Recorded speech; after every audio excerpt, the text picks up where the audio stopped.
Në arkivat e Institutit të Studimeve të Historisë në Tiranë, në një dosje me kodin sekret special, plenum 1960, mungojnë 3 faqe. Jo sepse janë humbur aksidentalisht. Jo sepse janë djegur në zjarr. Por sepse dikush në një moment të caktuar ka vendosur që këto faqe të mos ekzistojnë më kurrë. Në këto faqe të zhdukura ishte transkriptimi I plot I fjalimit të Liri Belishovës, fjalimi që e ka tërbuar Enver Hoxhën aq shumë sa ai ka goditur tryezën me grusht dhe ka ulëritur. Kjo grua do të na shkatërrojë të gjithëve. Çfarë ka thënë ajo në atë mbledhje fatale? Pse këto fjalë kanë qenë aq të rrezikshme sa edhe sot, gati 65 vjet më vonë, dikush nuk dëshiron që ne t'i dimë? Dhe më e rëndësishmja, a ka pasur të drejtë Liri Belishova kur ka paralajmëruar se shkëputja nga Bashkimi Sovjetik do të ishte fillimi I fundit për Shqipërinë? Në dhjetor të vitit 1960, kur temperatura në Tiranë ka rënë nën 0 gradë, në sallën e madhe të Komitetit Qendror të Partisë së Punës së Shqipërisë janë mbledhur 112 anëtarë të Byros Politike dhe të Komitetit Qendror. Mbledhja është thirrur zyrtarisht për të diskutuar çështje organizative, por të gjithë e dinë se kjo është gënjeshtër. Në realitet, kjo është gjykimi I Liri Belishovës dhe I bashkëshortit të saj, Maqo Çomos. Në rreshtin e parë, Enver Hoxha ulet me një shprehje të ftohtë, pothuajse të ngrirë. Pranë tij, Mehmet Shehu, me atë buzëqeshjen e tij të njohur që nuk arrin kurrë në sy. Në rreshtin e tretë, Liri Belishova, gruaja që ka qenë anëtare e Byros Politike, sekretare e Komitetit Qendror, një nga gratë më të fuqishme në historinë e Shqipërisë komuniste. Ajo di se çfarë po vjen. Ajo e di se kjo mbledhje nuk është për diskutim, por për ekzekutim politik. Por ajo nuk e di ende se sa thellë do të shkojë hakmarrja e Enver Hoxhës. Për të kuptuar pse kjo mbledhje ka qenë aq fatale, duhet të kthehemi pak më prapa në kohë. Në vitet e 50, Shqipëria ka qenë një satelit I vogël I Bashkimit Sovjetik. Çdo vendim I rëndësishëm është marrë në Moskë. Çdo plan ekonomik është hartuar sipas modelit sovjetik. Çdo oficer I lartë shqiptar ka studiuar në akademitë ushtarake ruse. Por në vitin 1958, diçka ka filluar të ndryshojë. Nikita Hrushov, lideri I ri I Bashkimit Sovjetik, ka filluar të kritikojë Stalinin. Ai ka folur për kultin e personalitetit, për gabimet e së kaluarës, për nevojën e bashkëjetesës paqësore me Perëndimin. Për Enver Hoxhën, këto fjalë kanë tingëlluar si një kërcënim personal. Sepse nëse Stalini ka gabuar me kultin e personalitetit, atëherë çfarë do të thotë kjo për Enver Hoxhën, I cili ka ndërtuar të njëjtin kult në Shqipëri? Nëse Bashkimi Sovjetik duhet të bashkëjetojë paqësisht me Perëndimin, atëherë çfarë do të thotë kjo për retorikën revolucionare të Enver Hoxhës? Dhe më e rëndësishmja, nëse Hrushovi mund të kritikojë Stalinin, atëherë kush do ta ndalojë dik në Shqipëri të kritikojë Enver Hoxhën? Në këtë kontekst, Liri Belishova ka bërë një gabim fatal. Ajo ka besuar se mund të flasë hapur. Ajo ka besuar se partia është një vend ku mund të diskutohen ide të ndryshme. Ajo ka besuar se lojaliteti ndaj Bashkimit Sovjetik është më I rëndësishëm se lojaliteti personal ndaj Enver Hoxhës. Në disa mbledhje të Byros Politike, ajo ka filluar të shprehë dyshime për politikën e re të Enver Hoxhës. Kur Enveri ka filluar të kritikojë Hrushovin, Liri ka pyetur, a nuk po bëjmë një gabim duke u larguar nga Bashkimi Sovjetik? Kur Enveri ka filluar të flirtojë me Kinën e Mao Zedonit, Liri ka paralajmëruar, Kina është shumë larg. Ne kemi nevojë për mbështetjen e Moskës. Kur Enveri ka filluar të flasë për rrugën tonë të pavarur socialiste, Liri ka thënë atë që askush tjetër nuk ka guxuar ta thotë, ne jemi një vend I vogël dhe I varfër. Ne nuk mund të mbijetojmë vetëm. Bashkëshorti I saj, Maqo Çomo, ka qenë edhe më I drejtë për drejtë. Në një mbledhje të Byros Politike në shtator të vitit 1960, ai ka thënë, shoku Enver, me gjithë respektin, por unë mendoj se po bëjmë një gabim historik. Bashkimi Sovjetik na ka ndihmuar të ndërtojmë çdo fabrikë, çdo hidrocentral, çdo shkollë në këtë vend. Tani, për shkak të një mosmarrëveshjeje ideologjike, ne po rrezikojmë të humbim gjithçka. Enver Hoxha nuk ka thënë asgjë në atë moment. Ai thjesht ka shënuar diçka në një fletore të vogël që e ka mbajtur gjithmonë pranë. Por të gjithë në dhomë e kanë kuptuar se Maqo Çomo sapo ka nënshkruar dënimin e tij politik. Tani, le të flasim për diçka që shumë pak njerëz e dinë. Në arkivat personale të Enver Hoxhës, të cilat janë hapur pjesërisht në vitin 2017, është gjetur një listë e shkruar me dorë. Në krye të kësaj liste është emri i Iliri Belishovës. Poshtë saj janë emrat e Maqo Çomos, Koço Tashkos, Bedri Spahiut dhe 10 emra të tjerë. Kjo listë është datuar 28 nëntor 1960, gati një muaj para plenumit fatal. Çfarë është kjo listë? Sipas disa historianëve, kjo është lista e njerëzve që Enveri ka planifikuar t'i eliminojë politikisht. Sipas të tjerëve, kjo është diçka edhe më e errët, një listë e njerëzve që mund të eliminohen fizikisht nëse situata do të kërkonte. Çfarë e bën këtë listë aq të frikshme është fakti se pranë çdo emri ka një numër. Pranë emrit të Iliri Belishovës është numri 1. Pranë emrit të Maqo Çomos është numri 2. A tregon ky numër rendin e eliminimit? A tregon ai nivelin e rrezikut që Enveri i ka perceptuar nga këta njerëz? Apo tregon diçka tjetër që ne ende nuk e kuptojmë plotësisht? Por le të kthehemi në atë dhomë të ftohtë në dhjetor të vitit 1960. Mbledhja fillon në orën 9 paradite. Enver Hoxha hap seancën me një fjalim që zgjat 3 orë e gjysmë. Ai flet për tradhtinë e revizionizmit sovjetik, për rrezikun e devijimit të djathtë, për nevojën e vigilencës revolucionare. Por çdo njeri në atë dhomë e di se ky fjalim nuk është për Hrushovin. Ky fjalim është për Iliri Belishovën. Çdo fjali, çdo akuzë, çdo paralajmërim është drejtuar drejt për drejt ndaj saj. Kur Enveri flet për ata që dyshojnë në rrugën tonë, ai e shikon Ilirin. Kur ai flet për ata që duan të na kthejnë në robër të Moskës, ai e shikon Ilirin. Kur ai flet për armiq brenda partisë që janë më të rrezikshëm se armiqt jashtë saj, ai e shikon Ilirin. Pas Enver Hoxhës, flet Mehmet Shehu. Fjalimi i tij është edhe më i ashpër. Ai e quan Iliri Belishovën agjente të revizionizmit sovjetik. Ai thot se ajo ka punuar për të minuar unitetin e partisë.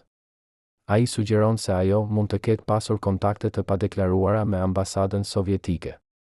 Këto janë akuza shumë të rënda në Shqipërinë e vitit 1960. Këto janë akuza që mund të çojnë jo vetëm në largim nga partia, por edhe në burg. Iliri Belishova ulet në vendin e saj dhe dëgjon. Fytyra e saj është e bardhë, por ajo nuk qan. Ajo nuk lut. Ajo thjesht dëgjon dhe pret radhën e saj për të folur. Kur vjen radha e saj, Iliri Belishova ngrihet ngadalë. Ajo shikon rreth dhomës, në fytyrat e njerëzve me të cilët ka punuar për 20 vjet, njerëzve me të cilët ka luftuar në luftën partizane, njerëzve me të cilët ka ndërtuar Shqipërinë e re. Dhe ajo fillon të flasë. Zëri i saj është i qetë, por i qartë. Ajo nuk kërkon falje. Ajo nuk mohon atë që ka thënë. Përkundrazi, ajo e përsërit atë. Shok, thot ajo, unë besoj se po bëjmë një gabim historik. Bashkimi Sovjetik ka qenë aleati ynë më i madh. Ai na ka ndihmuar kur askush tjetër nuk na ka ndihmuar. Tani, për shkak të një mosmarrëveshjeje ideologjike, ne po rrezikojmë të humbim gjithçka. Kina është larg. Kina nuk mund të na dërgojë inxhinier, nuk mund të na dërgojë makina, nuk mund të na dërgojë ushqim kur do të kemi nevojë. Çfarë do të bëjmë kur Bashkimi Sovjetik do të tërheqë të gjithë ekspertët e tij? Çfarë do të bëjmë kur do të ndërpresë të gjithë ndihmën ekonomike? A kemi menduar për këtë? Në atë moment, Enver Hoxha e ndërpret. Mjaft, ulërit ai. Ne nuk kemi nevojë për mësime nga tradhtarë. Por Iliri Belishova nuk ndalet. Unë nuk jam tradhtare, thot ajo. Unë jam një komuniste që shqetësohet për të ardhmen e vendit të saj.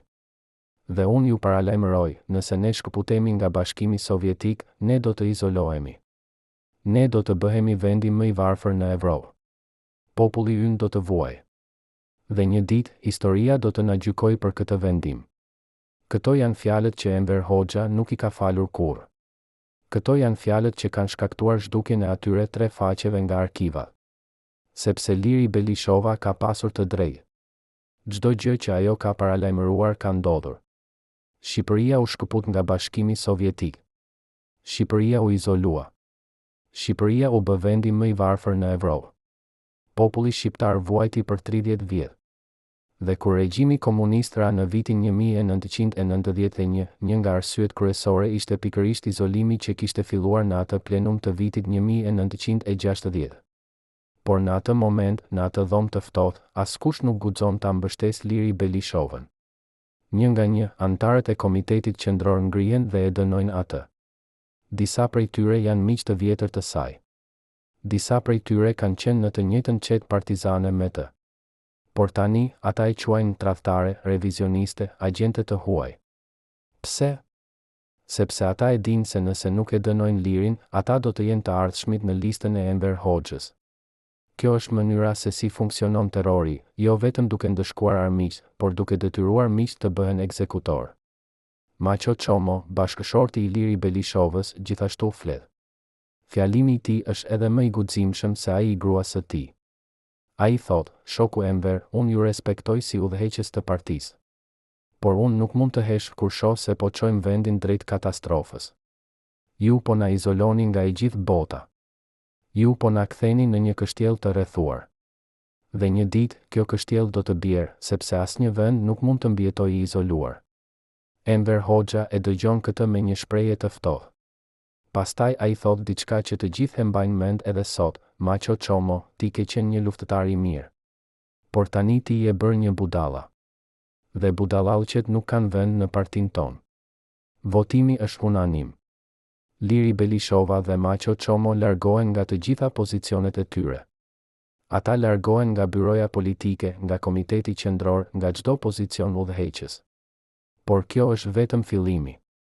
Në muajt dhe vitet që vijnë, ata do të përsekutohen në mënyra që askush nuk mund ta kishte imagjinuar. Liri Belishova do të dërgohet të punojë në një fabrikë tekstili në Berat. Macho Chomo do të dërgohet në një ndërmarrje ndërtimi në Vlorë. Fëmijët e tyre do të përjashtohen nga universiteti. Miqtë e tyre do të detyrohen të shkëputin çdo kontakt me ta. Emrat e tyre do të fshihen nga të gjitha librat e historisë. Është sikur ata të mos kishin ekzistuar kurrë. Por historia ka një mënyrë të çuditshme për të rikthyer të vërtetën. Sot, gati 65 vjet më vonë, ne e dim se Liri Belishova kishte të drejtë. Ne e dim se paralajmërimi i saj ishte profetik. Ne e dim se guximi i saj për të folur kundër Enver Hoxhës, edhe kur ajo e dinte se kjo do të shkatëronte jetën e saj, ishte një akt i vërtet heroizmi. Por në atë kohë, në atë dhomë të ftohtë në dhjetor të vitit 1960, askush nuk e ka parë kështu. Në atë kohë, ajo ishte thjesht një grua që kishte guxuar të sfidonte diktatorin. Dhe për këtë, ajo do të paguante çmimin më të lartë. A e dini se çfarë ndodhi me ato 3 faqe të zhdukura nga arkivat? Sipas një ish oficeri të sigurimit të shtetit, i cili ka folur për herë të parë në vitin 2019, ato faqe janë djegur personalisht nga Enver Hoxha. Jo nga ndonjë në punës i ullët, por nga vetë Enveri. Ai i ka marrë ato faqe, i ka futur në një zjarr në zyrën e tij private dhe i ka parë duke u kthyer në hi. Pse? Sepse ato faqe përmbanin fjalët e plota të Liri Belishovës, fjalë që ishin aq të fuqishme, aq të vërteta, aq profetike, sa Enveri e dinte se nëse ato do të mbeteshin në arkiva, një ditë dikush do t'i lexonte dhe do të kuptonte se kush kishte pasur të drejtë. Dhe Enver Hoxha nuk mund ta lejonte këtë. Ai nuk mund të lejonte që historia ta gjykonte atë. Prandaj ai i shkatërroi provat. Por ka diçka tjetër që duhet të dini. Në vitin 1988, pak para se regjimi komunist të fillonte të shembej, Liri Belishova shkroi një letër. Kjo letër nuk u publikua kurrë zyrtarisht, por kopjet e saj qarkulluan në mënyrë të fshehtë midis intelektualëve shqiptar. Në këtë letër, ajo shkroi: "Unë nuk pendohem për asgjë që kam thënë në atë plenum. Unë e dija se po rrezikoja gjithçka. Por unë nuk mund të heshtja kur shikoja se vendi im po çohej drejt katastrofës. Sot, 30 vjet më vonë, çdo gjë që unë paralajmërova ka ndodhur. Shqipëria është vendi më i varfër në Evropë. Populli ynë vuan. Dhe gjithçka sepse një njeri, Enver Hoxha, nuk mund të pranonte se kishte gabuar. Kjo letër është një dokument i jashtëzakonshëm, një dëshmi e guximit, e integritetit dhe e vizionit të një gruaje që kishte parë të ardhmen kur të tjerët ishin të verbër. Tani, le të flasim për diçka që shumë pak njerëz e dinë. Në arkivat e Komitetit Qendror të Partisë Komuniste të Bashkimit Sovjetik, të cilat u hapën pjesërisht pas rënies së BRS-s, është gjetur një raport i shkruar nga ambasadori sovjetik në Tiranë, Josif Shikin. Ky raport është datuar 10 janar 1961, vetëm disa javë pas plenumit fatal. Në këtë raport, Shikin shkruan, largimi i Iliri Belishovës dhe Maqo Çomos nga udhëheqja shqiptare është një humbje e madhe për ne. Ata ishin 2 nga pak njerëzit në udhëheqjen shqiptare që kuptonin rëndësinë e marrëdhënieve me Bashkimin Sovjetik. Tani, me largimin e tyre, Enver Hoxha ka konsoliduar plotësisht pushtetin e tij dhe ka marrë rrugën e shkëputjes së plot nga ne. Unë parashikoj se në muajt që vinë, Shqipëria do të orientohet plotësisht drejt Kinës. Kjo do të jetë një katastrofë për popullin shqiptar, por gjithashtu një humbje strategjike për ne në Ballkan. Ky raport është i jashtëzakonshëm për disa arsye. Së pari, ai konfirmon se edhe Bashkimi Sovjetik e kishte kuptuar rëndësinë e Iliri Belishovës. Së dyti, ai tregon se largimi i saj nuk ishte thjesht një çështje e brendshme shqiptare, por kishte pasoja gjeopolitike. Së treti, ai tregon se paralajmërimi i Iliri Belishovës për katastrofën që do të vinte nuk ishte vetëm opinioni i saj personal, por ishte një vlerësim që ndahej edhe nga vëzhguesit e huaj. Por më e rëndësishmja, ky raport tregon se Enver Hoxha e dinte saktësisht çfarë po bënte. Ai nuk po largonte Iliri Belishovën sepse ajo kishte gabuar, por sepse ajo kishte të drejtë. Dhe kjo e bënte atë edhe më të rrezikshme. Në muajt që pasuan plenumin, jeta e Iliri Belishovës u shndërrua në një ferë. Ajo u dërgua të punonte në një fabrikë tekstili në Berat, një fabrikë ku temperatura në verë arrinte 40 gradë Celsius dhe ku gratë punonin 12 orë në ditë për një pagë që mezi mjaftonte për të blerë bukë. Por kjo nuk ishte pjesa më e keqe. Pjesa më e keqe ishte izolimi. Askush nuk guxonte t'i fliste. Kur ajo hynte në një dhomë, njerëzit largoheshin. Kur ajo ecte në rrugë, njerëzit ktheheshin nga ana tjetër. Fëmijët e saj u përjashtuan nga shkolla. Bashkëshorti i saj u dërgua në një kamp pune në veri të vendit. Ajo mbeti vetëm, një grua që dikur kishte qenë një nga njerëzit më të fuqishëm në vend, tani e reduktuar në një punëtore të thjeshtë që askush nuk donte ta njihte. Por Iliri Belishova nuk u thye. Ajo vazhdoi të punonte. Ajo vazhdoi të jetonte. Dhe ajo vazhdoi të besonte se një ditë e vërteta do të dilte në shesh. Në një intervistë të rrallë që ajo dha në vitin 1992, pas rënies së regjimit komunist, ajo tha, unë nuk jam viktim. Unë jam një grua që ka bërë atë që mendonte se ishte e drejtë. Unë nuk pendohem për asgjë. Nëse do të kthehesha në atë dhomë në dhjetor të vitit 1960, unë do të thoja saktësisht të njëjtat gjëra. Sepse ato ishin të vërteta. Dhe e vërteta nuk ndryshon, pavarësisht se sa njerëz të dënojnë për të. Tani, 35 vjet pas vdekjes së Enver Hoxhës, ne mund të shikojmë prapa dhe të vlerësojmë se kush kishte të drejtë. Historia ka dhënë verdiktin e saj. Iliri Belishova kishte të drejtë. Shkëputja nga Bashkimi Sovjetik ishte një katastrofë për Shqipërinë. Izolimi që pasoi shkatërroi ekonominë, izoloi vendin nga bota dhe shkaktoi vuajtje të pafundme për popullin shqiptar. Por në atë dhomë të ftohtë në dhjetor të vitit 1960, askush nuk guxoi ta thoshte këtë. Askush përveç Iliri Belishovës dhe Maqo Çomos.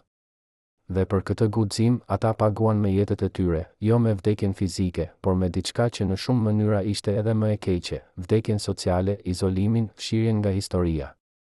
Por a ishte vërtet kjo vetëm një mosmarrëveshje ideologjike? A ishte vërtet vetëm për marrëdhëniet me Bashkimin Sovjetik? Apo kishte diçka më të thellë? Disa historian argumentojnë se plenumi i vitit 1960 nuk ishte vetëm për politikën e jashtme. Ai ishte për pushtetin. Ai ishte për konsolidimin e kontrollit absolut të Enver Hoxhës. Iliri Belishova dhe Maqo Çomo nuk ishin të rrezikshëm vetëm sepse ata mbështetnin Bashkimin Sovjetik. Ata ishin të rrezikshëm sepse ata ishin të pavarur. Ata ishin të rrezikshëm sepse ata mendonin me mendjen e tyre. Ata ishin të rrezikshëm sepse ata guxonin të kundërshtonin.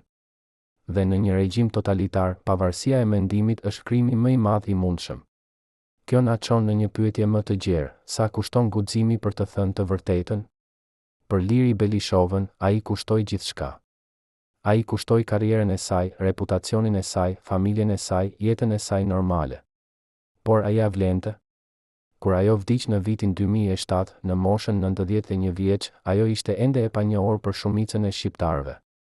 Emri i saj nuk ishte në librat e historisë. Nuk kishte statuja të saj. Nuk kishte rrugë të emëruara sipas saj. Ajo vdiq në heshtje, pothuajse e harruar. Por a do të thotë kjo se jeta e saj ishte e kodë? A do të thotë kjo se guximi i saj nuk kishte kuptim? Jo. Sepse e vërteta ka një mënyrë për të mbijetuar. Edhe kur ajo fshihet, edhe kur ajo mohohet, edhe kur ajo djeg në zjarr, ajo gjen një mënyrë për të dalë në shesh. Dhe sot, ne e dim të vërtetën. Ne e dim se Liri Belishova kishte të drejtë. Ne e dim se ajo ishte një grua me vizion, me guxim, me integritet. Ne e dim se ajo sakrifikoi gjithçka për të thënë atë që besonte se ishte e drejtë. Dhe kjo e bën atë një heroin, jo në kuptimin tradicional të fjalës, por në kuptimin më të thellë, një person që qëndroi për të vërtetën kur të gjithë të tjerët heshtnin. Por historia e plenumit të vitit 1960 nuk përfundon me largimin e Liri Belishovës dhe Maqo Çomos. Në fakt, ajo sapo fillonte. Sepse largimi i tyre ishte vetëm hapi i parë në një proces që do të çonte në izolimin e plotë të Shqipërisë. Në muajt që pasuan, Enver Hoxha filloi një fushatë sistematike për të eliminuar çdo zë të pavarur në parti. Çdo person që kishte shprehur dyshime për politikën e tij u largua. Çdo person që kishte kontakte me Bashkimin Sovjetik u akuzua për revizionizëm. Çdo person që kishte guxuar të mendojë me mendjen e tij u shpall armik i popullit. Deri në fund të vitit 1961, Shqipëria kishte shkëputur plotësisht marrëdhëniet me Bashkimin Sovjetik. Të gjithë ekspertët sovjetik u tërhoqën. E gjithë ndihma ekonomike u ndërpre. Të gjitha projektet e përbashkëta u anuluan. Shqipëria mbeti vetëm një vend i vogël, i varfër, i izoluar, i rrethuar nga armiq të perceptuar nga të gjitha anët. Dhe kjo ishte pikërisht ajo që Liri Belishova kishte paralajmëruar. Kjo ishte pikërisht ajo për të cilën ajo kishte sakrifikuar gjithçka për të paralajmëruar. Por askush nuk e kishte dëgjuar. Ose më sakt, ata e kishin dëgjuar, por kishin qenë shumë të frikësuar për ta pranuar. Tani, le të flasim për diçka që ndoshta është pjesa më e trishtuar e kësaj historie. Në vitet që pasuan, shumë nga njerëzit që kishin dënuar Liri Belishovën në atë plenum u bën vetë viktima të terrorit të Enver Hoxhës. Disa prej tyre u arrestuan. Disa u ekzekutuan. Disa u dërguan në kampe pune. Dhe kur ata u gjendën në të njëjtën pozitë në të cilën kishte qenë Liri Belishova, të akuzuar, të izoluar, të dënuar, a u kujtuan ata për atë që i kishin bërë asaj? A pendoheshin ata për faktin se nuk e kishin mbështetur atë kur ajo kishte nevojë për mbështetje? Ne nuk e dim. Sepse shumica prej tyre vdiqën pa folur kurrë publikisht për këtë. Por ne mund të imagjinojmë se në ato momentet e errëta, kur ata vetë po përjetonin atë që Liri Belishova kishte përjetuar, ata duhet të kenë kuptuar se kishin bërë një gabim fatal. Ata duhet të kenë kuptuar se duke mos e mbrojtur atë, ata nuk kishin mbrojtur as veten. Kjo është mësimi i vërtet i plenumit të vitit 1960.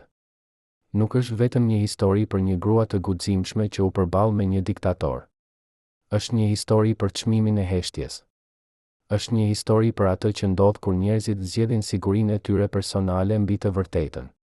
Është një histori për atë që ndodh kur shoqëria lejon që një njeri të ketë pushtet absolut. Dhe është një histori që fatkeqësisht përsëritet përsëri dhe përsëri në histori, në vende të ndryshme, në kohë të ndryshme, por gjithmonë me të njëjtin rezultat tragjik. Por le të kthehemi tek Liri Belishova. Çfarë ndodhi me të në vitet që pasuan?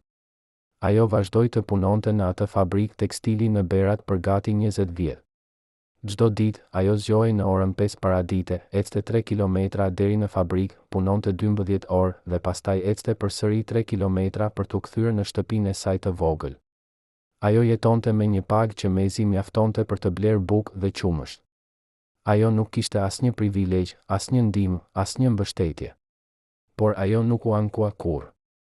Ajo nuk kërkoi kurrë falje. Ajo nuk u përpoq kurrë të rehabilitohej duke mohuar atë që kishte thënë. Ajo thjesht jetoi me dinjitet duke pritur ditën kur e vërteta do të dilte në shesh. Ajo ditë erdhi, por shumë vonë. Në vitin 1991, kur regjimi komunist ra, Liri Belishova u rehabilitua pjesërisht. Emri i saj u përmend në disa artikuj gazetash. Disa historian filluan të shkruanin për të. Por ajo nuk u bë kurrë një figurë e njohur gjerësisht. Ajo nuk u bë kurrë një simbol i rezistencës. Ajo mbeti një figurë e harruar, e njohur vetëm nga ata që studionin historinë e Shqipërisë komuniste. Dhe kur ajo vdiq në vitin 2007, vdekja e saj kaloi pothuajse pa u vënë re. Kishte vetëm një artikull të vogël në një gazetë dhe pastaj heshtje. Por a do të thotë kjo se jeta e saj nuk kishte kuptim? Jo. Sepse Liri Belishova la pas një trashëgimi që është më e rëndësishme se çdo statuj apo rrugë e emëruar sipas saj. Ajo la pas një shembull të guximit moral. Ajo la pas një dëshmi se është e mundur të qëndrosh për të vërtetën edhe kur gjithçka është kundër teje. Ajo la pas një mesazh për brezat e ardhshëm, se e vërteta është më e rëndësishme se karriera, se reputacioni, madje edhe se jeta. Dhe ky mesazh është ajo që e bën historinë e saj të pavdekshme. Tani, le të flasim për diçka që ndoshta është pjesa më intriguese e kësaj historie. Në vitin 2015, një gazetar investigativ shqiptar mori një thirrje telefonike nga një person që nuk donte të identifikojë. Ky person i tha se kishte informacion për Liri Belishovën, informacion që nuk ishte publikuar kurrë më parë. Ata u takuan në një kafene në Tiranë dhe personi i panjohur i dha gazetarit një zarf. Në këtë zarf ishin kopje të 3 dokumenteve. Dokumenti i parë ishte një letër e shkruar nga Liri Belishova drejtuar Enver Hoxhës në janar të vitit 1961, vetëm disa javë pas plenumit. Në këtë letër, ajo shkruante: "Shoku Enver, unë ju shkruaj këtë letër jo për të kërkuar falje, por për të ju paralajmëruar përsëri. Rruga që ju keni zgjedhur do të çojë në katastrofë. Ju po izoloni Shqipërinë nga bota. Ju po shkatërroni ekonominë. Ju po shkaktoni vuajtje për popullin. Unë ju lutem, rishikoni vendimin tuaj. Nuk është shumë vonë për të ndryshuar kurs." Dokumenti i dytë ishte përgjigjja e Enver Hoxhës. Ishte një shënim i shkurtër, i shkruar me dorë: "Liri Belishova është një tradhtare. Ajo nuk meriton asnjë përgjigje. Kjo letër duhet të ruhet si provë e tradhtisë së saj." Dhe dokumenti i tretë ishte një urdhër i nënshkruar nga Enver Hoxha, i datuar shkurt 1961, Liri Belishova dhe Macho Çomo duhet të vijen në mbikëqyrje të vazhdueshme. Çdo kontakt i tyre me persona të huaj duhet të raportohet menjëherë. Nëse ka ndonjë provë të aktivitetit subversiv, ata duhet të arrestohen. Këto dokumente janë të jashtëzakonshme për disa arsye. Së pari, ato tregojnë se Liri Belishova nuk u dorëzua edhe pas plenumit. Ajo vazhdoi të luftonte për atë që besonte. Së dyti, ato tregojnë nivelin e paranojës së Enver Hoxhës. Ai nuk ishte i kënaqur thjesht me largimin e saj nga pozicionet e pushtetit. Ai donte ta shkatërronte plotësisht. Së treti, ato tregojnë se Enver Hoxha e konsideronte Liri Belishovën si një kërcënim të vazhdueshëm, jo sepse ajo kishte ndonjë pushtet real, por sepse ajo kishte diçka që ai nuk kishte: integritet moral. Por kush ishte personi që i dha këto dokumente gazetarit? Ai nuk e zbuloi kur identitetin e tij. Por ai i tha gazetarit diçka që është shumë domethënëse: "Unë isha një nga njerëzit që e dënuan Liri Belishovën në atë plenum. Unë ngrita dorën dhe votova për largimin e saj. Dhe çdo ditë që nga ajo ditë, unë jam penduar për atë që bëra. Unë nuk mund ta kthej prapa kohën. Por unë mund t'i jap botës këto dokumente në mënyrë që njerëzit të dinë të vërtetën. Në mënyrë që ata të dinë se Liri Belishova kishte të drejtë. Dhe në mënyrë që ata të dinë se ne, që heshtëm, ishim bashkëfajtor në atë që ndodhi." Kjo rrëfim është ndoshta pjesa më e fuqishme e gjithë kësaj historie. Sepse ajo tregon se edhe ata që morën pjesë në padrejtësinë ndaj Liri Belishovës e kuptuan më vonë se kishin gabuar. Ajo tregon se ndërgjegjja njerëzore, edhe kur ajo shtyp për vite me radhë, në fund gjen një mënyrë për t'u shprehur. Dhe ajo tregon se e vërteta, edhe kur ajo fshihet për dekada, në fund gjen një mënyrë për të dalë në shesh. Por le të pyesim veten, çfarë do të kishte ndodhur nëse më shumë njerëz do të kishin mbështetur Liri Belishovën në atë plenum? Çfarë do të kishte ndodhur nëse edhe vetëm 5 apo 10 persona të tjerë do të kishin ngritur dorën dhe do të kishin thënë: "Ne jemi dakord me Liri Belishovën. Ne mendojmë se ajo ka të drejtë"? A do të kishte ndryshuar kjo historinë e Shqipërisë? Ndoshta po. Ndoshta Enver Hoxha do të kishte qenë i detyruar të rishikonte vendimin e tij. Ndoshta Shqipëria nuk do të ishte shkëputur nga Bashkimi Sovjetik. Ndoshta 30 vjet izolimi dhe vuajtjeje do të ishin shmangur. Por ne nuk do ta dim kurrë. Sepse askush nuk e mbështeti atë. Të gjithë heshtën. Të gjithë zgjodhen sigurinë e tyre personale mbi të vërtetën. Dhe kjo është mësimi më i rëndësishëm që ne mund të mësojmë nga kjo histori. Heshtja ka një çmim. Mosveprimja ka pasoja. Kur ne shohim padrejtësi dhe nuk flasim, ne bëhemi bashkëfajtor në atë padrejtësi. Kur ne shohim të vërtetën duke u shtypur dhe nuk e mbrojmë atë, ne bëhemi pjesë e gënjeshtrës. Kjo nuk është vetëm një mësim për Shqipërinë e vitit 1960. Kjo është një mësim për çdo shoqëri në çdo kohë. Liri Belishova e kuptoi këtë. Ajo e dinte se duke folur, ajo po rrezikonte gjithçka. Por ajo gjithashtu e dinte se duke heshtur, ajo do të tradhtonte gjithçka në të cilën besonte. Dhe ajo zgjodhi të flasë. Ajo zgjodhi të qëndrojë për të vërtetën. Ajo zgjodhi të jetë në anën e drejtë të historisë, edhe kur kjo do të thoshte të ishte në anën e gabuar të pushtetit. Dhe për këtë, ajo meriton të kujtohet. Ajo meriton të nderohet. Ajo meriton të jetë një shembull për të gjithë ne. Por historia e Liri Belishovës nuk është vetëm një histori e së kaluarës. Ajo është një histori që ka rezonancë edhe sot. Sepse edhe sot, në shumë vende të botës, ka njerëz që po përballen me të njëjtin zgjedhje që përballej Liri Belishova. Ka njerëz që po shohin padrejtësi dhe po pyesin veten, a duhet të flas apo të hesh? A duhet të qëndroj për të vërtetën apo të mbroj karrierën time? A duhet të jemi guximshëm apo i sigurt? Dhe për këta njerëz, historia e Liri Belishovës është një dritë udhëzuese. Ajo tregon se guximi moral është i mundur. Ajo tregon se qëndrimi për të vërtetën, edhe kur gjithçka është kundër teje, është jo vetëm i mundur, por i nevojshëm. Pra, çfarë mund të mësojmë nga plenumi i vitit 1960? Çfarë mund të mësojmë nga historia e Liri Belishovës? Ne mund të mësojmë se e vërteta është më e fortë se pushteti. Ne mund të mësojmë se guximi moral është më i rëndësishëm se suksesi personal. Ne mund të mësojmë se historia, në fund, gjithmonë qëndron në anën e atyre që kanë guximin të flasin, jo në anën e atyre që kanë pushtetin të heshtojnë. Dhe ne mund të mësojmë se çdo njeri prej nesh, në çdo moment, ka zgjedhjen të jetë si Liri Belishova, të qëndrojë për të vërtetën, pavarësisht çmimit, ose të jetë si ata që heshtën në atë plenum, të zgjedhë sigurinë mbi integritetin. Cila do të jetë zgjedhja juaj? Në një dosje të vjetër, të ruajtur në arkivat e ish sigurimit të shtetit, ekziston një dokument që nuk duhet të ekzistonte. Është një raport mjekësor, i shkruar me dorë nga mjeku personal i Liri Belishovës, datuar mars 1962. Në këtë raport, mjeku shkruan, pacienti tregon shenja të stresit të vazhdueshëm. Presioni i gjakut është rritur në mënyrë alarmante. Ajo nuk fle më shumë se 3 orë në natë. Duart i dridhen vazhdimisht. Por kur e pyeta nëse dëshiron ndihmë psikologjike, ajo më tha, unë nuk jam e sëmurë. Unë thjesht jetoj në një vend të sëmurë. Ky dokument nuk u publikua kurrë zyrtarisht. Ai u fsheh në arkiva për 55 vjet. Por pyetja mbetet, pse sigurimi i shtetit e ruajti këtë raport? Çfarë kishin frikë se mund të zbulohej?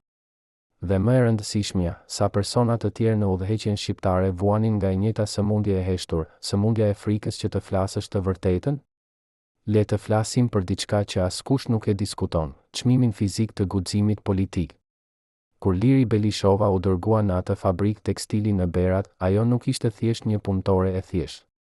Ajo ishte një grua 50 vjeçare që kishte kaluar 20 vjet duke punuar në zyra, duke udhëtuar me makina zyrtare, duke jetuar në apartamente të ngrohta. Tani, ajo zgjohej në orën 5 paradite në një dhomë pa ngrohje, ku temperatura në dimër zbriste nën 0 gradë. Ajo lante rrobat e saj me duar në ujë të ftohtë. Ajo gatuante në një sobë të vjetër drusore. Ajo ecte 3 kilometra çdo ditë, me shi apo me diell, për të shkuar në fabrikë. Dhe në fabrikë, ajo qëndronte 12 orë në këmbë, duke punuar me makina që bënin aq zhurmë sa pas një viti ajo humbi pjesërisht dëgjimin në veshin e djathtë. Por kjo nuk ishte pjesa më e keqe. Pjesa më e keqe ishte se çdo ditë, kur ajo hynte në fabrikë, gratë e tjera largoheshin. Askush nuk i fliste. Askush nuk e shikonte në sy. Në pushimin e drekës, kur të gjithë ulesheshin së bashku për të ngrënë, ajo ulej vetëm në një cep. Kur ajo përpiqej të ndihmonte dikë me punën, ajo person largohej pa thënë asgjë.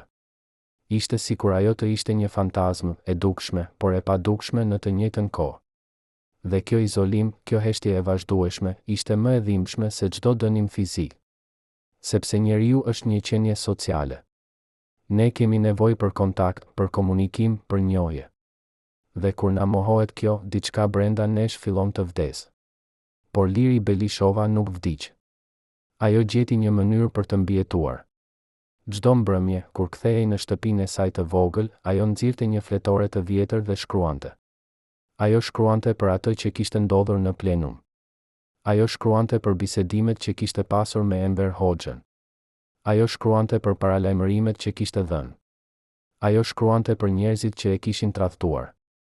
Dhe ajo shkruante për shpresën se një ditë këto fjalë do të lexoheshin nga dikush që do të kuptonte. Kjo fletore u zbulua pas vdekjes së saj, e fshehur në një kuti të vjetër në bodrumin e shtëpisë së saj. Sot, ajo ruhet në Arkivin Qendror Shtetëror në Tiranë dhe është një nga dokumentet më të fuqishme që kemi për të kuptuar atë periudhë. Në një nga shënimet e saj, të datuar qershor 1963, ajo shkruan: "Sot, në fabrikë, një grua e re filloi të punojë. Ajo nuk e dinte kush isha unë. Ajo më buzëqeshi. Ajo më tha, mirëmëngjes. Ishte hera e parë në 3 vjet që dikush më kishte folur me mirësjellje. Unë pothuajse qava. Sa e çuditshme është që një fjalë e thjeshtë, një buzëqeshje e thjeshtë, mund të ketë aq shumë kuptim kur je mësuar me heshtje."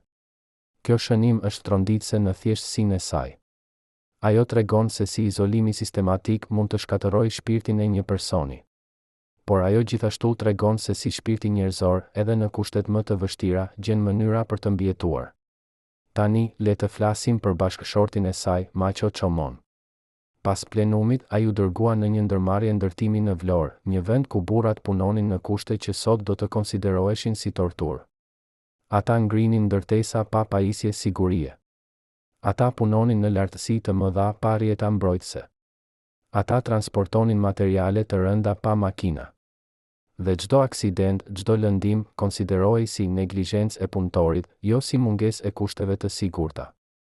Maqo Çomo, një burr që kishte qenë antar i byros politike, që kishte takuar lider botëror, që kishte marrë vendime që ndikuan jetën e miliona njerëzve, tani gjendej duke mbajtur tulla në shpinë, duke u ngjitur në skel të lëkundshme, duke fjetur në barak me 20 burra të tjerë. Por edhe në ato kushte, Maqo Çomo nuk u thye. Një nga bashkëpunëtorët e tij në atë ndërmarrje, i cili foli për herë të parë në vitin 2015, tregon një histori të jashtëzakonshme. Ai thot, një ditë, një nga punëtorët ra nga skel. Ai u lëndua rënd. Drejtori i ndërmarrjes nuk donte të thërriste ambulancë, sepse kjo do të shkaktonte një raport negativ.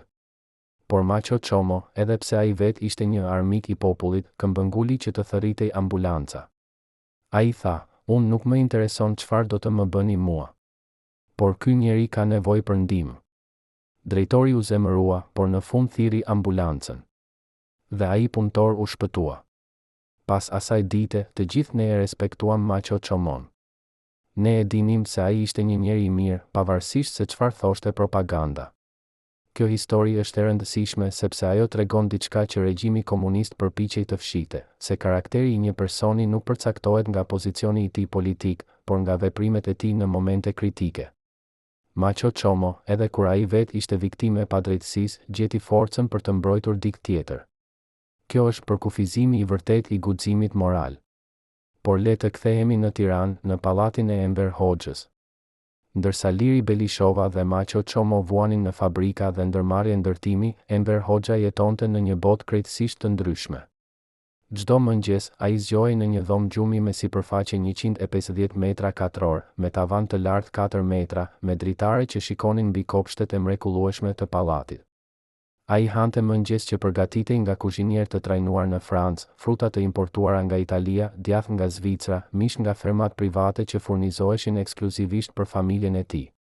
Ai vishte kostume të qepura me porosi nga rroba qepës italian që vinte çdo 3 muaj në Tiranë.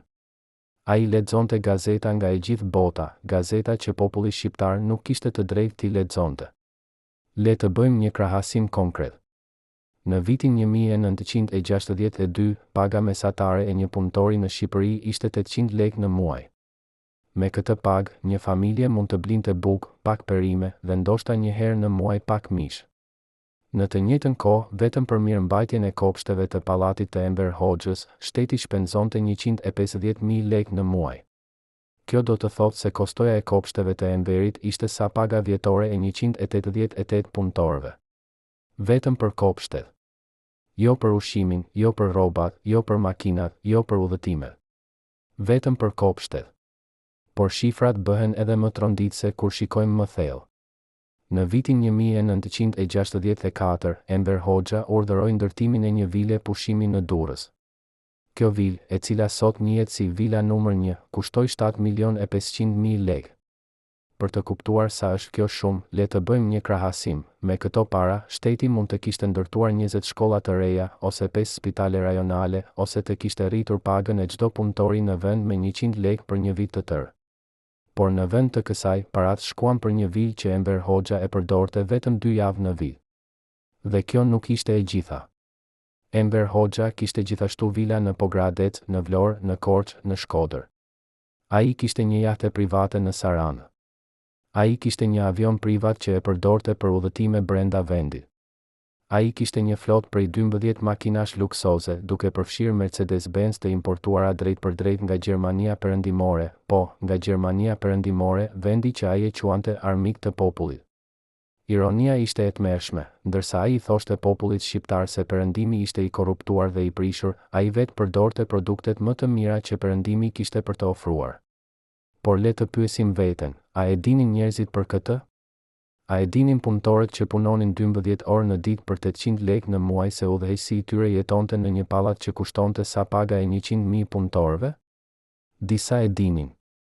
Ata që punonin në pallat e dinin. Ata që ndërtonin vilat e dinin. Ata që mirëmbanin kopshtet e dinin. Por ata nuk guxonin të flisnin. Sepse të flisësh për luksin e Enver Hoxhës ishte të flisësh kundër udhëheqësit të dashur të popullit. Dhe kjo konsiderohej si tradhti.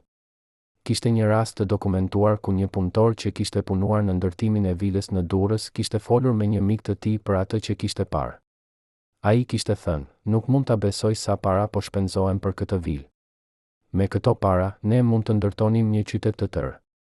Ky koment ju raportua sigurimit të shtetit. Punëtori u arrestua. Ai u akuzua për propagandë kundër shtetit. Ai u dënua me 5 vjet burg. Dhe kur ai doli nga burgu, ai nuk foli kurrë më për atë që kishte parë.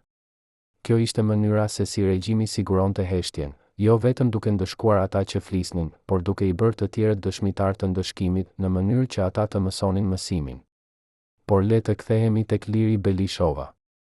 Në vitin 1965, diçka e jashtëzakonshme ndodhi. Një grua e re, e cila sapo kishte filluar të punonte në fabrikë, i afroi Lirit gjatë pushimit të drekës. Kjo grua, e cila më vonë do të identifikohej si Vera Dhrami, i tha, "Zonja Belishova, unë e di kush jeni. Dhe unë dua t'ju them se ju respektoj për atë që keni bërë." Liri Belishova u habi. Ajo shikoi rreth e rrotull për të parë nëse dikush po i dëgjonte. Pastaj ajo i tha asaj gruaje, "Ti nuk duhet të më flasësh. Kjo mund të sjellë probleme." Por Vera Dhrami nuk u largua. Ajo tha, "Unë nuk më intereson. Unë mendoj se ju keni qenë e guximshme. Dhe unë mendoj se ju keni pasur të drejtë." Kjo ishte hera e parë në 5 vjet që dikush e kishte mbështetur Liri Belishovën hapur. Dhe kjo mbështetje, edhe pse e vogël, edhe pse e rrezikshme, i dha asaj diçka që ajo nuk e kishte ndjerë për një kohë të gjatë, shpresë. Ajo kuptoi se nuk ishte plotësisht e vetmuar. Ajo kuptoi se kishte njerëz që mendonin si ajo, edhe nëse ata nuk guxonin ta thonin hapur. Dhe kjo njohje e bëri atë të ndjehej pak më pak e izoluar, pak më pak e harruar. Por kjo miqësi kishte një çmim. Brenda një jave, Vera Dhrami u thirr në zyrën e drejtorit të fabrikës. Ajo u pyetua pse kishte folur me Liri Belishovën. Ajo u paralajmërua se kontakti me element armiqësor mund të kishte pasoja serioze. Ajo u kërcënua se nëse do të vazhdonte të fliste me Lirin, ajo do të humbte punën. Vera Dhrami u friksua. Ajo ishte një grua e re me 2 fëmijë të vegjël. Ajo nuk mund të rrezikonte punën e saj. Kështu që ajo ndaloi së folurit me Lirin. Dhe Liri Belishova, e cila kishte shijuar për një moment të shkurtër ngrohtësinë e miqësisë, u kthye përsëri në izolimin e saj. Por kjo histori na tregon diçka të rëndësishme, se edhe në kushtet më të vështira, edhe në terrorin më të ashpër, ka njerëz që guxojnë të shprehin mbështetjen e tyre. Edhe nëse kjo mbështetje zgjat vetëm një moment. Edhe nëse kjo mbështetje nuk mund të vazhdojë. Fakti që Vera Dhrami guxoi të fliste me Liri Belishovën, edhe duke ditur rrezikun, tregon se shpirti njerëzor nuk mund të shtypë plotësisht. Gjithmonë do të ketë njerëz që do të zgjedhin guximin mbi frikën, edhe nëse vetëm për një moment. Tani, le të flasim për diçka që ndoshta është pjesa më e errët e kësaj historie. Në arkivat e sigurimit të shtetit ka një dosje me kodin objekti numër 56. Kjo dosje përmban raporte të detajuara për çdo lëvizje të Liri Belishovës dhe Maqo Çomos. Çdo ditë, agjent të sigurimit i ndiqnin ata. Çdo bisedë që ata kishin me Dik raportohej. Çdo letër që ata dërgonin lexohej para se të dorëzohej. Çdo vizitë që ata merrnin regjistrohej. Kjo mbikëqyrje e vazhdueshme, kjo ndjenjë se je gjithmonë nën vëzhgim, ishte një formë e torturës psikologjike që ishte ndoshta më e keqe se çdo dënim fizik. Në një nga raportet të datuar shtator 1966, një agent i sigurimit shkruan, objekti numër 56, Liri Belishova, u pa duke ecur në park në mbrëmje. Ajo ulej në një stol dhe qëndroi atje për 30 minuta, duke shikuar në horizon. Ajo nuk foli me askën. Ajo nuk bëri asgjë të dyshim. Por qëndrimi i saj ishte melankolik. Rekomandoj vazhdimin e mbikëqyrjes. Ky raport është tronditës në absurditetin e tij. Një grua që ulet në një stol në park konsiderohet si diçka që duhet raportuar. Një grua që shikon në horizont konsiderohet si e dyshim. Kjo tregon nivelin e paranojës që kishte pushtuar regjimin. Çdo gjë, çdo veprim, çdo shprehje interpretohej si një kërcënim të mundshëm. Por le të pyesim veten, pse Enver Hoxha ishte aq i obsesionuar me Liri Belishovën? Pse ai nuk ishte i kënaqur thjesht me largimin e saj nga pushteti? Pse ai donte ta mbikëqyrte çdo lëvizje të saj, çdo fjalë të saj, çdo mendim të saj? Përgjigjja është e thjeshtë, por e thellë, sepse Liri Belishova përfaqësonte diçka që Enver Hoxha nuk mund ta kontrollonte, të vërtetën. Edhe pse ajo nuk kishte më asnjë pushtet formal, edhe pse ajo ishte e izoluar dhe e harruar, ajo ende përfaqësonte një kërcënim. Sepse ajo e dinte të vërtetën. Ajo e dinte se Enveri kishte gabuar. Ajo e dinte se paralajmërimet e saj ishin duke u realizuar.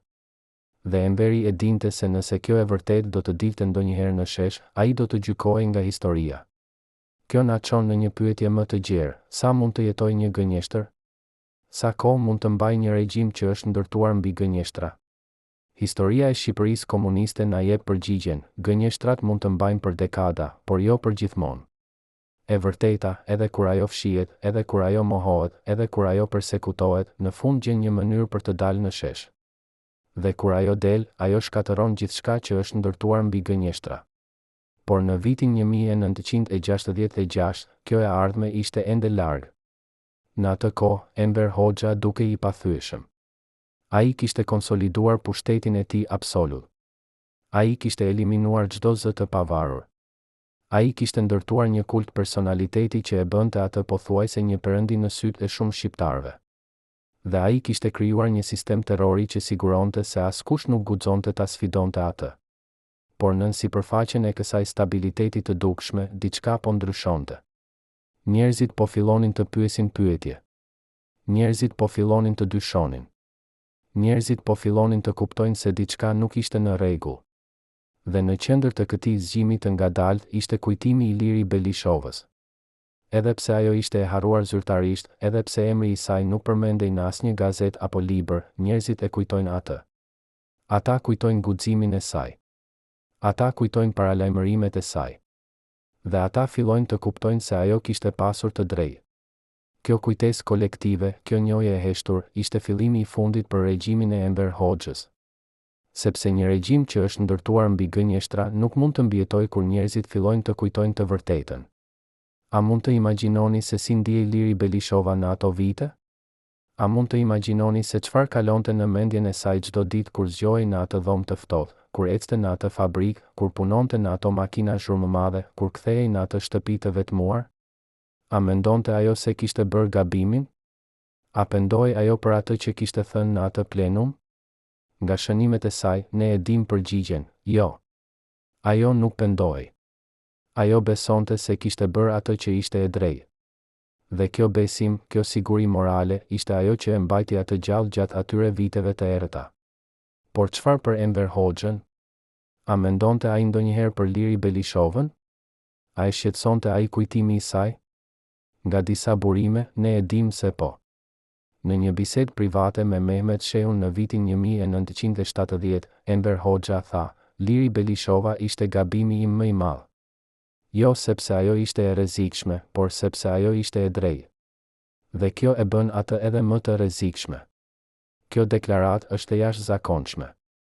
Ajo tregon se Enver Hoxha e dinte se Liri Belishova kishte pasur të drejtë. Ajo tregon se ai e dinte se kishte bërë një gabim historik.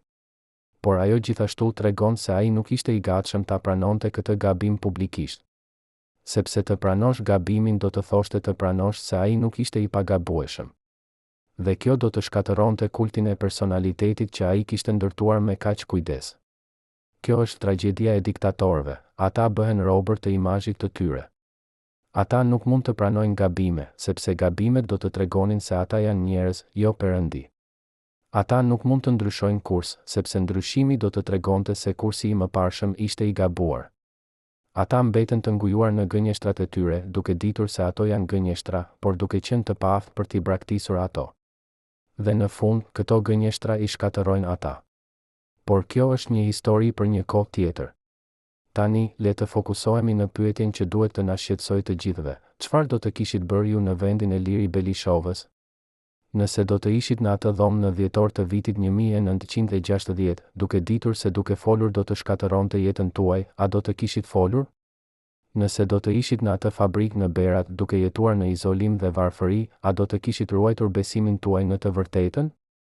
Nëse do të ishit në atë situatë ku çdo ditë ishte një luftë për mbijetesë, a do të kishit gjetur forcën për të mos u thyer?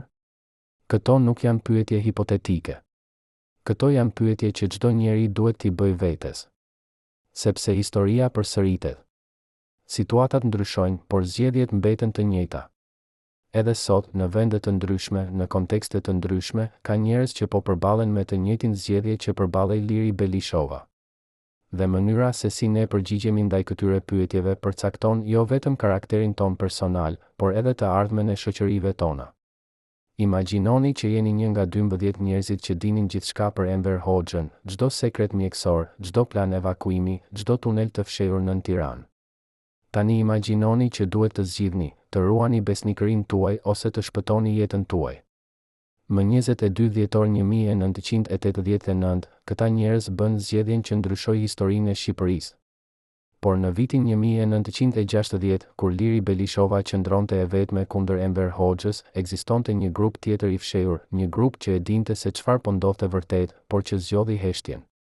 Kush ishin këta njerëz? Çfarë dinin ata që ne nuk e dim?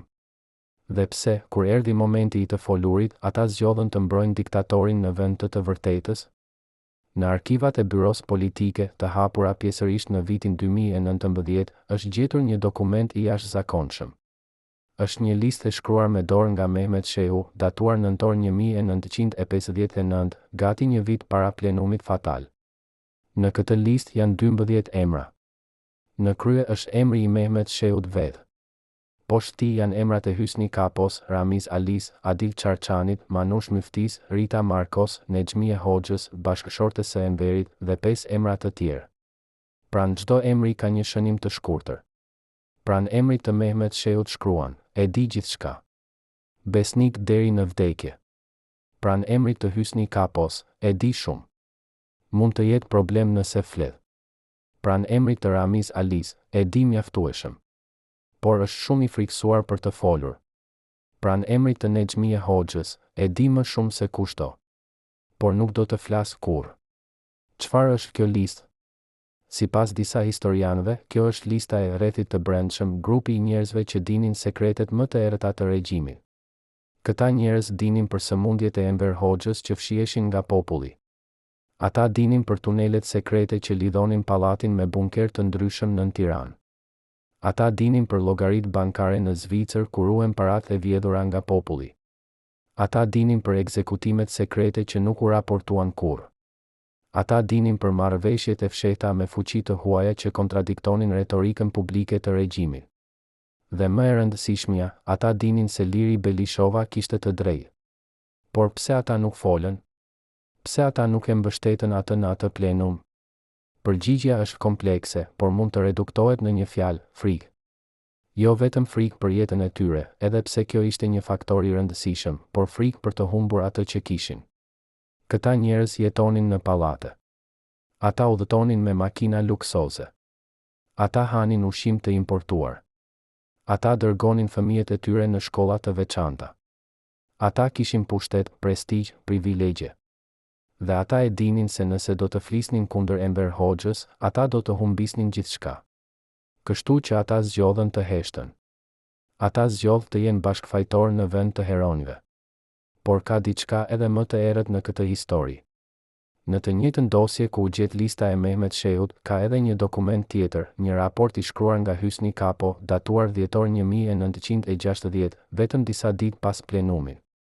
Në këtë raport, Hysni Kapo shkruan: largimi i Liri Belishovës ishte i nevojshëm, por ai krijon një problem. Ajo e dinte shumë. Ajo e dinte për tunelet. Ajo e dinte për llogaritë. Ajo e dinte për sëmundjet e shokut Enver. Tani që ajo është jashtë kontrollit ton të drejt për drejt, ajo përfaqëson një rrezik. Rekomandoj që ajo të vihet në mbikëqyrje të vazhdueshme. Nëse ka ndonjë shenjë se ajo po përpiqet të kontaktojë forca të huaja ose të shpërndajë informacion të ndjeshëm, duhet të merren masa më të ashpra. Çfarë do të thonin masa më të ashpra? Dokumenti nuk e specifikon. Por konteksti është i qartë. Në Shqipërinë e vitit 1960, masa më të ashpra mund të thoshte vetëm një gjë: eliminim fizik. Kjo do të thotë se Liri Belishova nuk ishte vetëm e izoluar dhe e persekutuar, ajo ishte në rrezik real për jetën e saj. Çdo ditë që ajo jetonte ishte një ditë që ajo mund të mos e kishte. Çdo mbrëmje kur ajo shkonte në shtëpi, ajo nuk e dinte nëse do të zgjohej në mëngjes. Kjo është një formë terrori që është e vështirë për ne ta imagjinojmë sot. Por Liri Belishova e dinte këtë. Ajo e dinte se ishte në mbikëqyrje. Ajo e dinte se çdo fjalë që ajo thoshte mund të raportohej.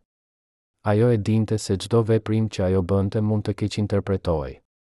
Dhe megjithatë, ajo vazhdoi të jetojë me dinjitet. Ajo vazhdoi të shkruante në fletoren e saj. Ajo vazhdoi të besonte se një ditë e vërteta do të dilte në shesh.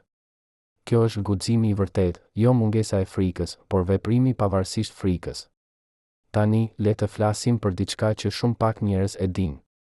Në vitin 1967, Liri Belishova u sëmur rënd. Ajo kishte dhimbje të forta në bark. Ajo nuk mund të hante.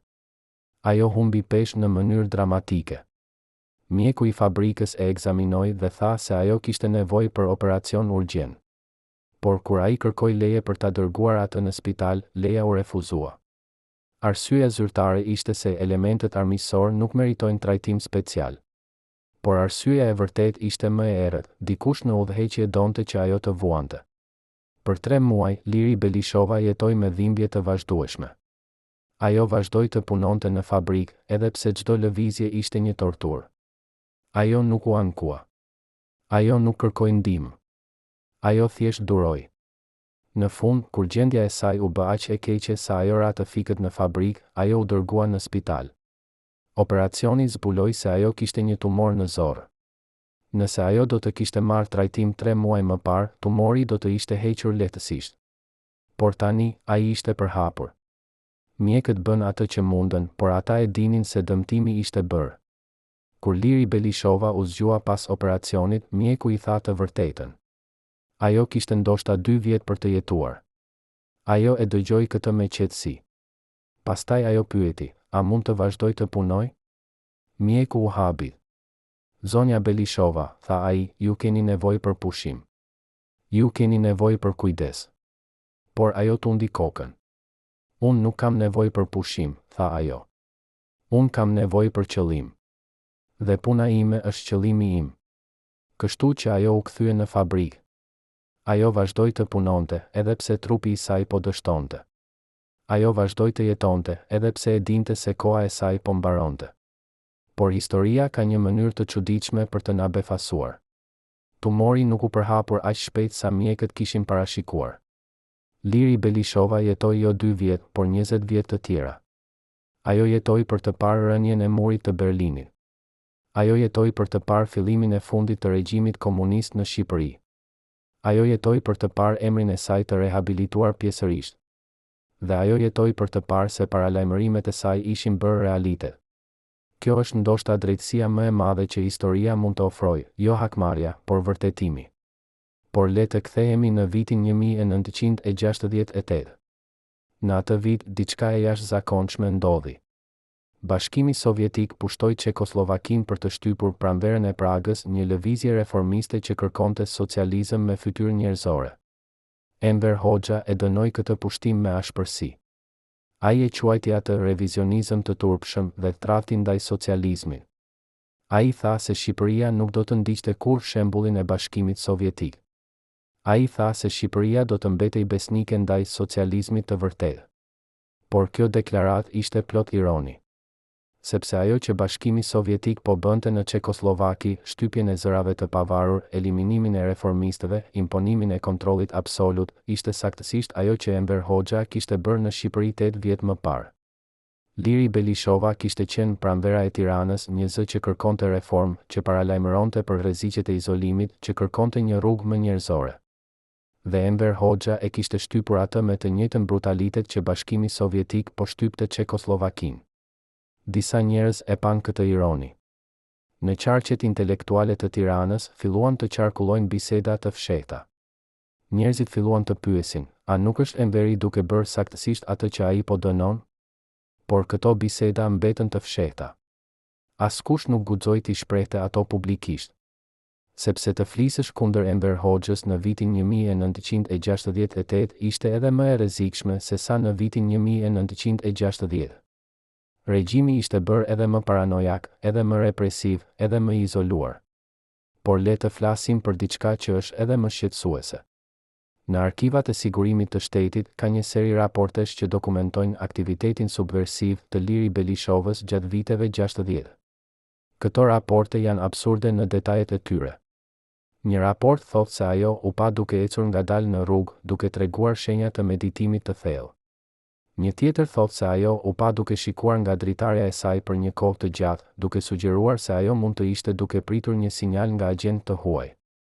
Një tjetër thotë se ajo u dëgjua duke kënduar një këngë të vjetër partizane, duke treguar nostalgjinë për kohën kur ajo kishte pushtet.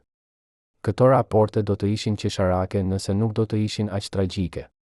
Ato tregojnë nivelin e paranojës që kishte pushtuar regjimin. Çdo gjë që Liri Belishova bënte, çdo ecje, çdo shikim, çdo këngë, interpretohej si një kërcënim të mundshëm. Kjo nuk ishte vetëm mbikëqyrje. Kjo ishte torturë psikologjike. Kjo ishte një përpjekje për ta bërë atë të ndjejë se ajo nuk kishte asnjë privatësi, asnjë liri, asnjë hapësirë ku ajo mund të ishte vetja e saj. Por Liri Belishova gjeti një mënyrë për të rezistuar. Çdo mbrëmje, kur ajo shkruante në fletoren e saj, ajo shkruante jo vetëm për të kaluarën, por edhe për të tashmen. Ajo shkruante për absurditetin e mbikëqyrjes. Ajo shkruante për ironinë e situatës së saj. Ajo shkruante me një sens humori të hidhur që e ndihmonte atë të mbijetonte. Në një shënim të datuar mars 1969, ajo shkruan: "Sot, agjenti që më ndjek harroi të fshihej pas një peme. Unë e pash atë qartë. Ai duke i lodhur. Unë pothuajse ndjeva keqardhje për të. Sa e trisht është të kalosh jetën duke ndjekur dikë që nuk ka asgjë për të fshehur." Ky shënim është i jashtëzakonshëm. Ai tregon se Liri Belishova nuk kishte humbur humanitetin e saj. Edhe ndaj atyre që e përsekutonin, ajo ndjente empati. Kjo është një shenjë e karakterit të vërtetë, aftësia për të parë njerëzimin edhe në ata që të bëjnë keq. Kjo është diçka që Enver Hoxha nuk e kishte kurrë. Ai shihte njerëzit vetëm si mjete ose kërcënime. Ai nuk kishte empati, nuk kishte dëmshuri, nuk kishte aftësi për të parë botën nga perspektiva e dikujt tjetër. Tani, le të flasim për një moment vendimtar në vitin 1970. Në atë vit, Kina, aleati i vetëm i mbetur i Shqipërisë, filloi të hapej ndaj perëndimit. Mao Tse-duni takoi Richard Nixonin. Kina filloi të zhvillonte marrëdhënie diplomatike me Shtetet e Bashkuara. Për Enver Hoxhën, kjo ishte një tradhti e pafalshme.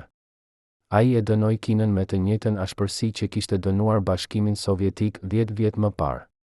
Ai e quajti Mao Tse-dunin tradhtar të revolucionit.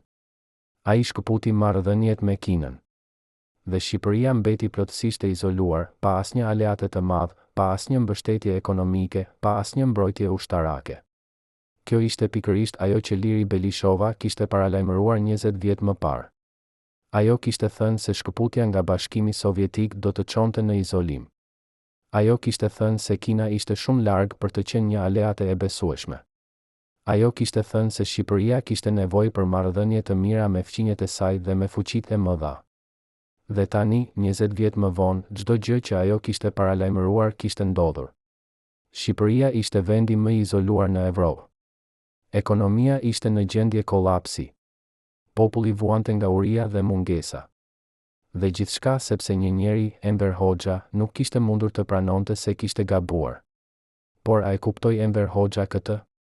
A e kuptoi ai se Liri Belishova kishte pasur të drejtë? Nga disa burime, ne e dim se po. Në një bisedë private me Ramiz Alin në vitin 1975, Enver Hoxha tha, ndoshta ne bëm një gabim duke u shkëputur nga të gjithë. Ndoshta ne duhet të kishim ruajtur disa lidhje. Por tani është shumë vonë. Ne nuk mund të kthehemi prapa. Ne duhet të vazhdojmë përpara, pavarësisht çmimit. Kjo deklaratë është tronditëse. Ajo tregon se Enver Hoxha e dinte se kishte gabuar. Por ajo gjithashtu tregon se ai nuk ishte i gatshëm ta pranonte këtë gabim publikisht. Ai ishte i burgosur në imazhin e tij, në kultin e personalitetit që ai kishte ndërtuar, në gënjeshtrat që ai kishte thënë për dekada. Kjo është tragjedia e pushtetit absolut. Ai të bën të paaftë për të ndryshuar, edhe kur ti e di se duhet të ndryshosh. Ai të bën të paaftë për të pranuar gabime, edhe kur ti e di se ke gabuar. Ai të bën rob të imazhit tënd, edhe kur ai imazh është një gënjeshtër. Dhe në fund, ai të shkatëron, jo vetëm ty, por edhe të gjithë ata që varen nga ty, por le të kthehemi tek Liri Belishova. Në vitin 1975, ajo ishte 65 vjeçe. Ajo kishte punuar në atë fabrikë për 15 vjet. Trupi i saj ishte i lodhur. Shëndeti i saj ishte i dobët. Por shpirti i saj ishte ende i fortë. Ajo vazhdoi të shkruante në fletoren e saj. Ajo vazhdoi të besonte se një ditë e vërteta do të dilte në shesh. Dhe ajo vazhdoi të jetonte me dinjitet, pavarësisht gjithçkaje që i ishte bërë. Në një shënim të datuar shtator 1975, ajo shkruan, sot, në fabrikë, një grua e re më pyeti, a është e vërtet se ju dikur ishit dikush e rëndësishme? Unë nuk e dija se si ti përgjigjesha. Çfarë do të thotë të jesh dikush e rëndësishme?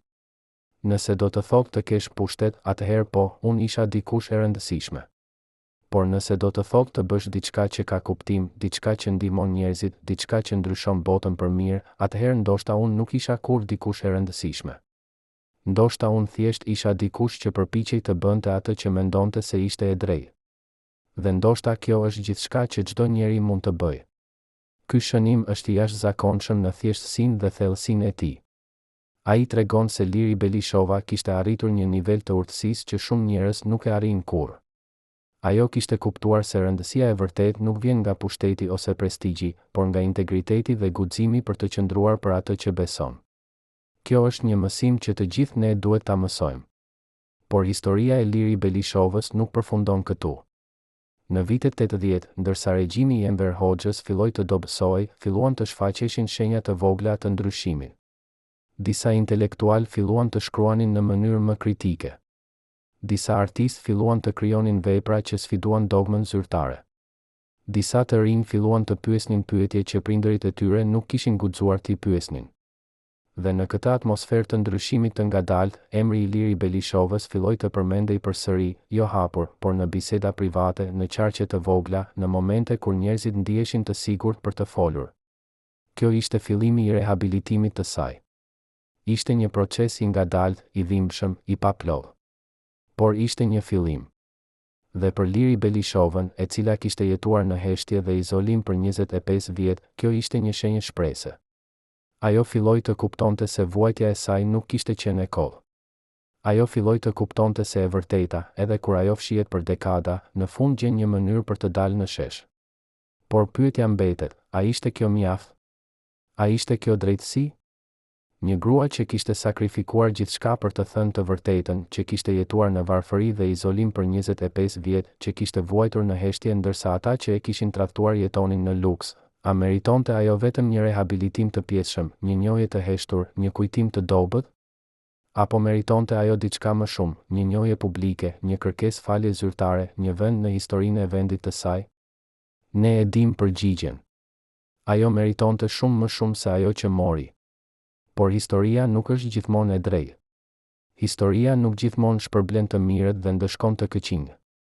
Historia është komplekse, e paqartë, e paplodh. Dhe gjithçka që ne mund të bëjmë është të përpiqemi ta kujtojmë të vërtetën, ta ndajmë atë me të tjerët dhe ta përdorim atë për të mësuar mësimet që historia ka për të na mësuar.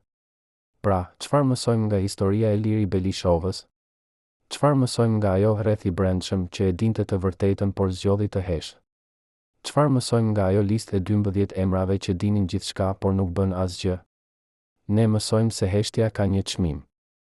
Ne mësojmë se bashkëfajësia është po aq e dëmshme sa krimi vetë. Ne mësojmë se kur njerëzit zgjedhin privilegjet e tyre mbi të vërtetën, shoqëria vuajnë. Dhe ne mësojmë se guximi i një personi, edhe kur ai duket i kodh në momentin e tij, mund të frymëzojë breza të ardhshëm.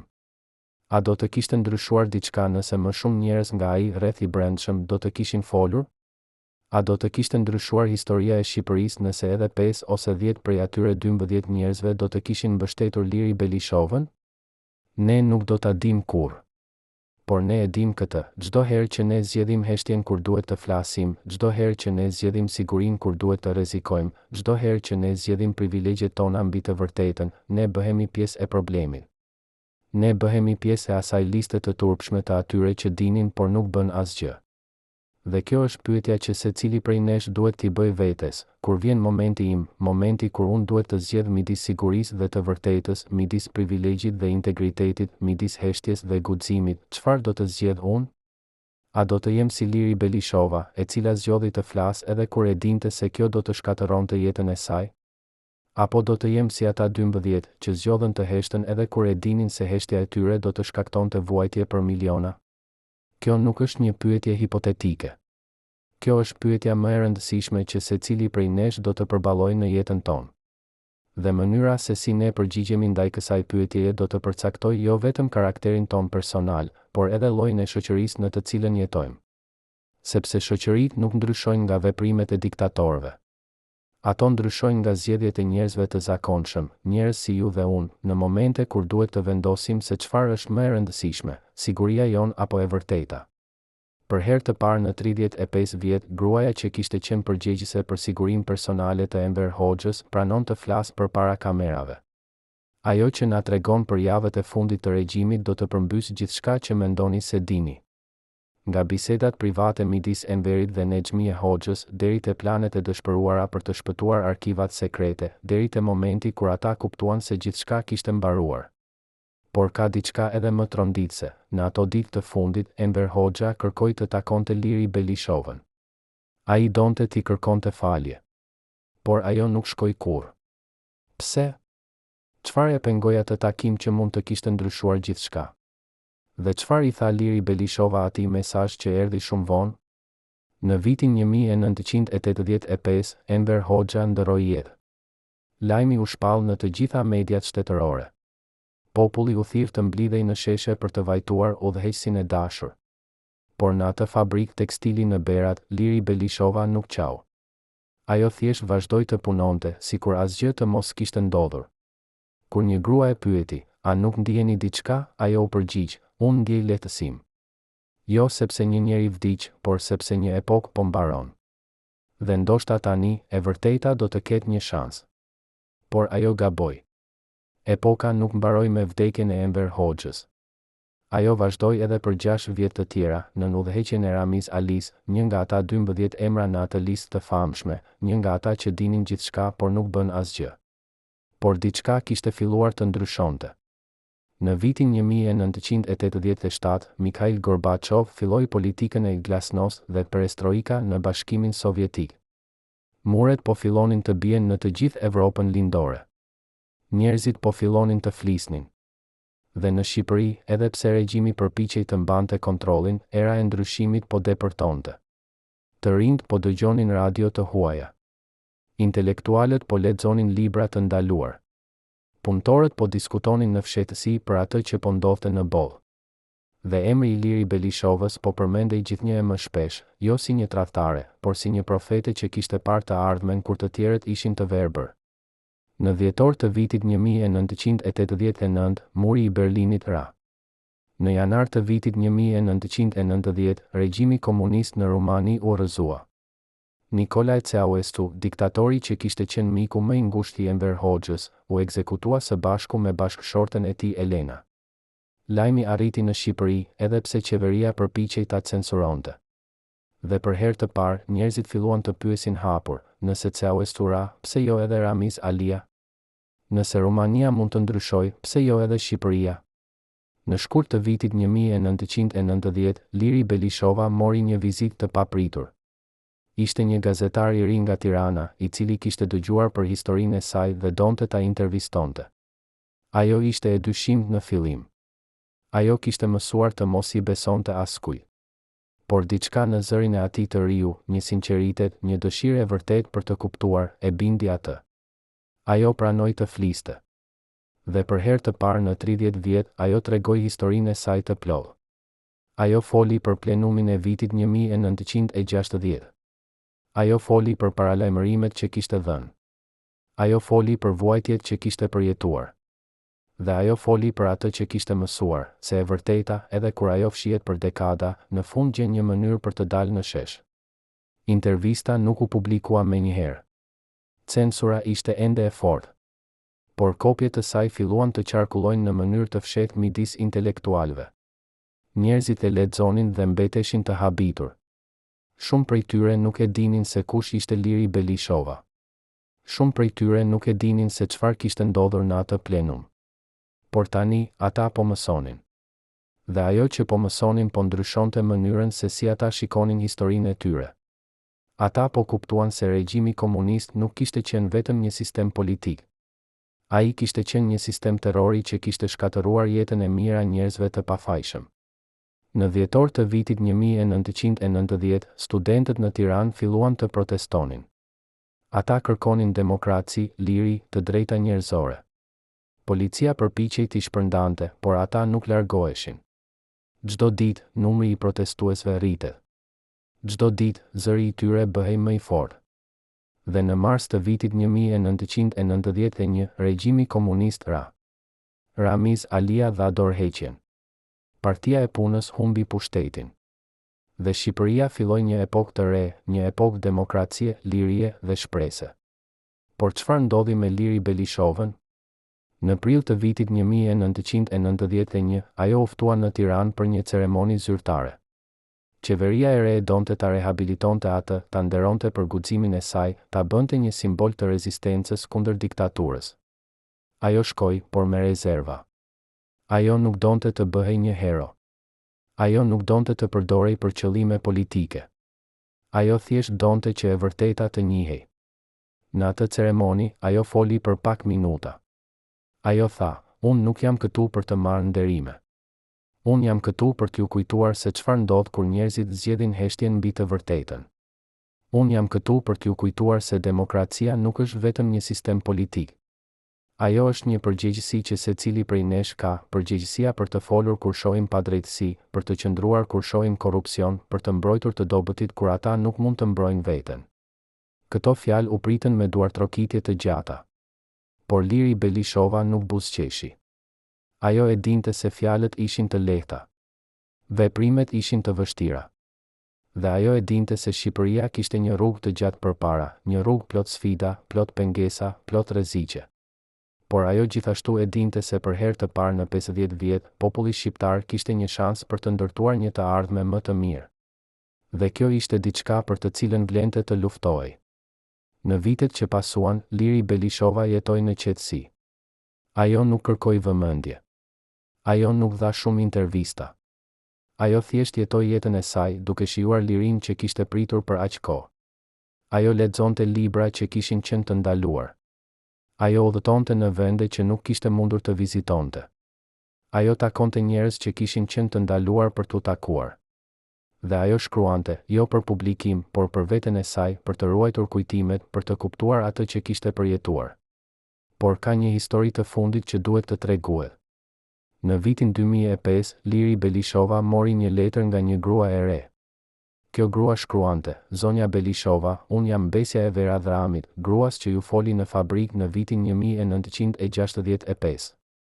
Gjyshja ime vdiq vitin e kaluar, por para se të vdiste, ajo më tha diçka që unë dua t'ju them juve.